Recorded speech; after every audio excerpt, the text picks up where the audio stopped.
A worker cleans up the Millenaire migrants' makeshift camp along the Canal de Saint-Denis near Porte de la Villette, northern Paris, following its evacuation on May 30th.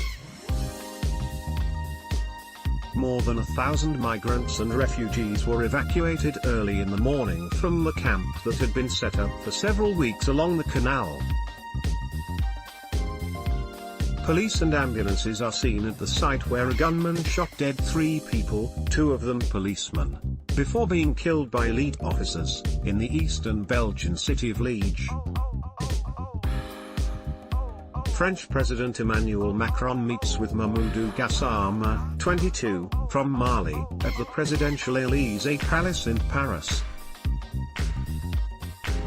Gassama, living illegally in France, is being honored by Macron for scaling an apartment building over the weekend to save a 4-year-old child dangling from a 5th-floor balcony.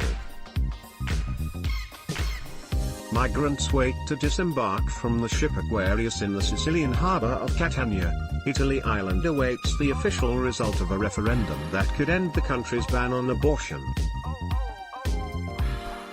Co-director of Together for Yes Alva Smith speaks to the media after exit polls suggested victory for the Yes campaign. Film producer Harvey Weinstein arrives at the 1st precinct in Manhattan, where he turned himself into New York police for sexual misconduct charges. Russian President Vladimir Putin, meets with his French counterpart Emmanuel Macron at the Constantine Palace in Strelna, outside St. Petersburg, on May 24, 2018. People protest out at the Tamil Nadu house after at least 10 people were killed when police fired on protesters seeking closure of plant on environmental grounds in town of Thoothukudi in southern state of Tamil Nadu, in New Delhi. People demonstrate in Paris during a nationwide day protest by French public sector employees and public servants against the overhauls proposed by French President Emmanuel Macron, calling them an attack by the centrist leader against civil services as well as their economic security.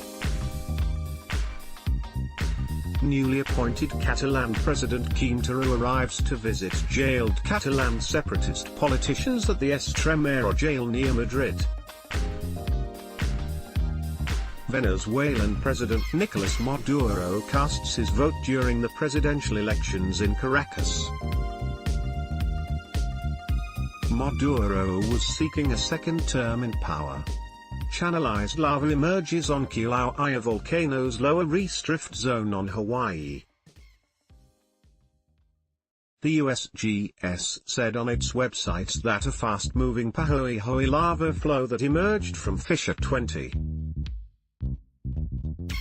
continues to flow southeast, with the quickest of 3 lobes progressing at 230 yards, 210 meters, per hour. Santa Fe High School student Dakota Schrader is comforted by her mother Susan Davidson following a shooting at the school in Texas. Schrader said her friend was shot in the incident. Multiple people have been killed. French President Emmanuel Macron, British Prime Minister Theresa May and German Chancellor Angela Merkel meeting during the EU Western Balkans Summit in Sofia, Bulgaria. People hold flags with the state coat of arms of Russia as they drive along a bridge, which was constructed to connect the Russian mainland with the Crimean Peninsula across the Kerch Strait. Palestinians run away from tear gas shot at them by Israeli forces during a protest in Ramallah, in the occupied West Bank. A Palestinian demonstrator runs during a protest against the U.S. Embassy move to Jerusalem and ahead of the 70th anniversary of the Nakba at the Israel-Gaza border.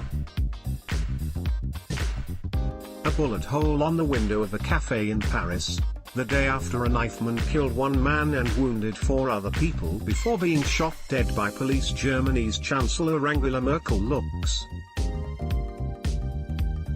on after receiving the Lamp of Peace, the Nobel Catholic Award for her work of conciliation for the peaceful cohabitation of peoples at the Basilica Superiore of St. Francis of Assisi in Italy.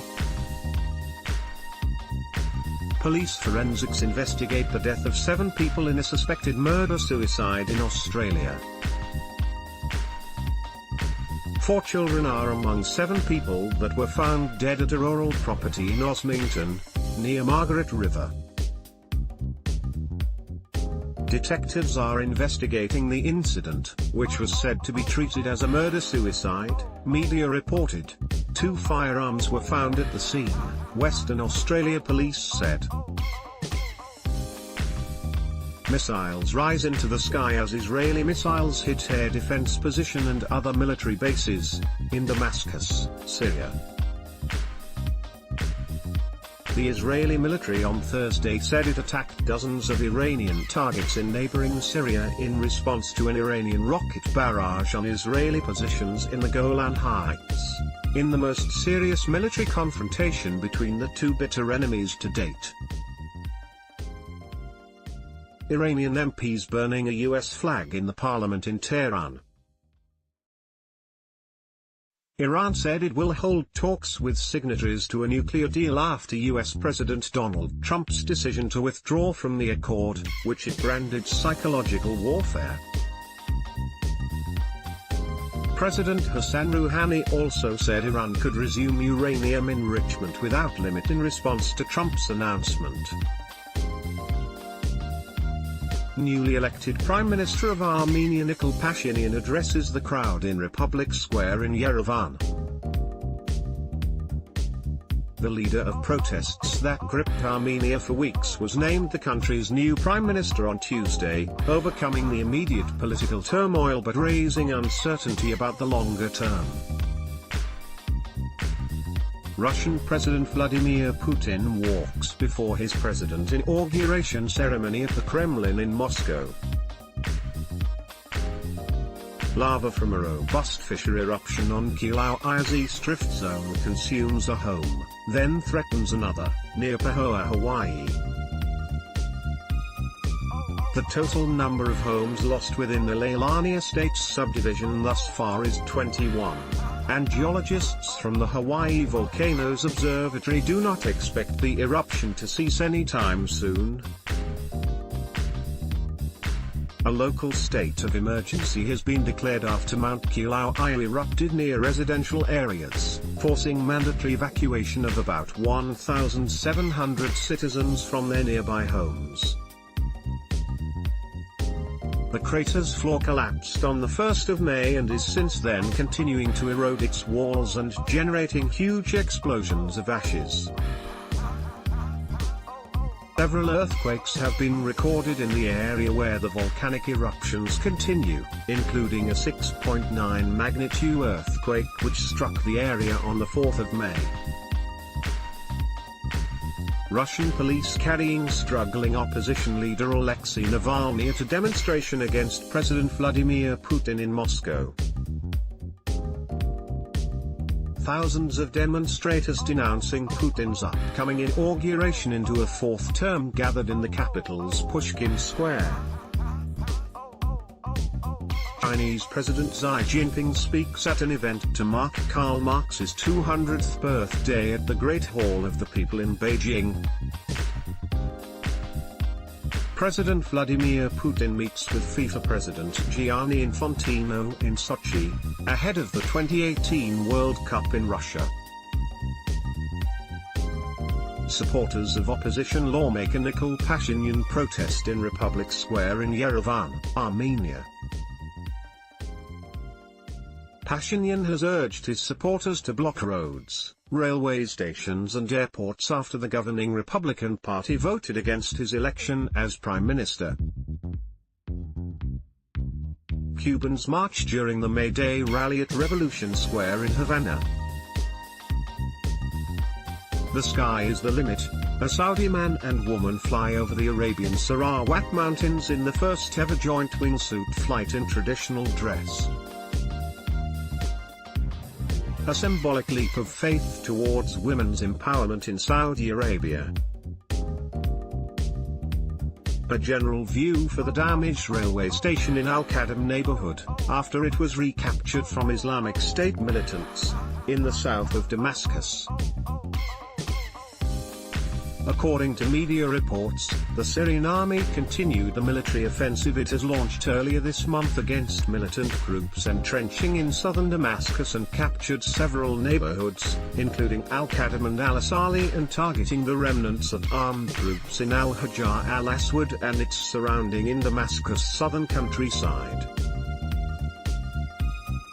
Comedian Michelle Wolf attends the celebration after the White House Correspondents' Dinner.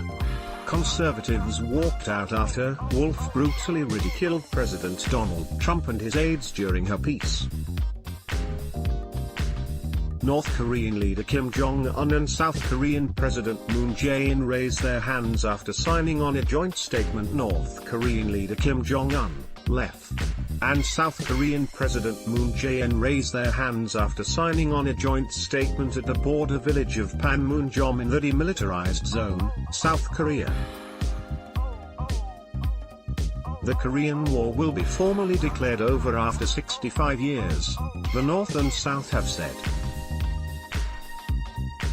At a historic summit between leaders Kim Jong-un and Moon Jae-in, the neighboring countries agreed they would work towards peace on the peninsula with a formal end to the conflict set to be announced later this year. The pair agreed to bring the two countries together and establish a peace zone on the contested border. Women hold portraits of their relatives, who are victims of the Chernobyl nuclear disaster, during a commemoration ceremony in Kiev, Ukraine. Rohingya refugees gather in the no-man's land behind Myanmar's border lined with barbed wire fences in Mundor district, Rakhine state bounded by Bangladesh. Myanmar government said on April 15, it repatriated on April 14 the first family of Rohingya out of some 700,000 refugees who have fled a brutal military campaign, a move slammed by a rights group as a PR stunt, ignoring UN warnings that a safe return is not yet possible. President Donald Trump, French President Emmanuel Macron, First Lady Melania Trump and Brigitte Macron hold hands on the White House balcony during a state arrival ceremony in Washington. A boy walks on a pile of garbage covering a drain in New Delhi. Newly ordained priests lie on the floor as Pope Francis leads a mass in St. Peter's Basilica at the Vatican. South Koreans cheer during the welcoming event for the Inter-Korean summit between South Korea and North Korea in Seoul. The Inter-Korean summit is scheduled on April 27, 2018 at the Joint Security Area in Panmunjom, agreed by South Korean President Moon Jae-in and North Korea's leader Kim Jong-un. A Palestinian slings a shot by burning tires on the Israel-Gaza border, following a demonstration calling for the right to return. Palestinian refugees either fled or were expelled from what is now the State of Israel during the 1948 war. Outgoing Cuban President Raúl Castro raising the arm of Cuba's new president Miguel Díaz-Canel after he was formally named by the National Assembly, in Havana. A historic handover ending 6 decades of rule by the Castro brothers. The 57-year-old Díaz-Canel, who was the only candidate for the presidency, was elected to a 5-year term with 603 out of 604 possible votes in the National Assembly. Turkey's President Recep Tayyip Erdogan announces early presidential and parliamentary elections for June 24, 2018, at the Presidential Palace, in Ankara. Erdogan announced the snap elections, originally scheduled for November 2019, in a move that will usher in a new political system increasing the powers of the president. He He said the new system needed to be implemented quickly in order to deal with a slew of challenges ahead, including Turkey's fight against Kurdish insurgents in Syria and Iraq. European lawmakers raised placards reading "Stop the War in Syria" in protest against airstrikes launched by the US, Britain and France in Syria last week, criticizing the legitimacy of the operation, as French President Emmanuel Macron delivers his speech at the European Parliament in Strasbourg. Macron is expected to outline his vision for the future of Europe to push for deep reforms of the 19-nation Eurozone and will launch a drive to seek European citizens' opinions on the European Union's future. People participate in a protest against the rape of an 8-year-old girl in Kathua near Jammu, and a teenager in Unnao, Uttar Pradesh state. In Bangalore, India, fireworks are set off as the final performance takes place during the closing ceremony for the 2018 Commonwealth Games. The wreckage of the Scientific Studies and Research Center compound in the Batsa district, north of Damascus, after the United States, UK and France launched strikes against Syrian President Bashar al-Assad's regime early on April 14 in response to an alleged chemical weapons attack after mulling military action for nearly a week. Syrian state news agency Sana reported several missiles hit a research center in Batsa, north of Damascus, destroying a building that included scientific labs and a training center Indian activists gathered to show support for the chairperson of the Delhi Commission for Women Swati Maliwal, who is on a hunger strike against the alleged rapes in Uttar Pradesh, Jammu, and Kashmir, in New Delhi, India. According to news reports, Maliwal is sitting on hunger strike demanding that authorities take strict actions against the alleged rapists. Shiite pilgrims carry a symbolic casket outside Imam Musa al-Khatam's shrine to mark the anniversary of his death in Baghdad.